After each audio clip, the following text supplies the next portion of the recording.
Labdien, skolotāji, metodiķi un vadītāji!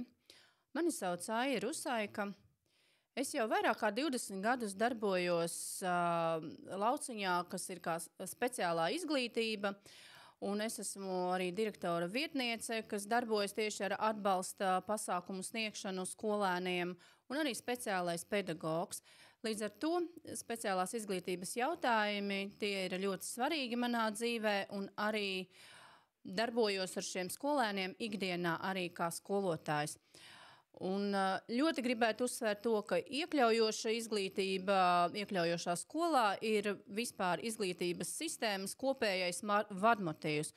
Un tāpēc es piedāvāju jums papildināt jūsu zināšanas, jo jums jau tās ir, bet sniegt vēl teorētiskus un arī praktiskus ieteikumus to, kā darboties iekļaujošas izglītības kontekstā, kas ir iekļaujošas izglītības mērķgrupas, kādu atbalstu mēs varam sniegt un kāds normatīvais regulējums to visu regulē. Tātad pirmajā lekcijā es piedāvāju noklausīties par to, kas ir speciālās programmas un padziļinātāk tieši par mācīšanās un uzvedības traucējumiem un to klasifikāciju, kā arī cēloņiem un arī izpausmēm mācību procesā. Otrajā lekcijā es vairāk skatīšos tādus jautājumus kā individuālais izglītības plāns, tā izstrādāšana, īstenošana un arī izvērtēšana. Un būs arī uzsvars uz sadarbības nozīmi tieši atbalsta komandai kopumā ar vecākiem un ar skolotājiem skolā kā tādam. Un tiks stāstīts un rādīts arī šie praktiskie piemēri, kā tad veido individuālo plānu.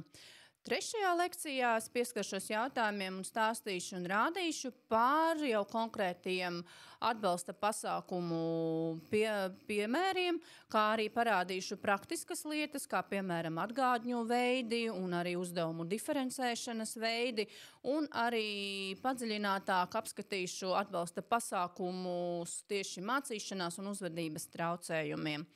Un ceturtā lekcija, protams, es apkopošu informāciju par iekļaujošās izglītības normatīvo regulējumu, kas tad nosaka, kā mēs strādājam, kā mums jāpievērš ir uzmanība, par skolēnu speciālajām vajadzībām iekļaujošā izglītībā, un kā arī par ministru kabineta noteikumiem, kas to visu regulē.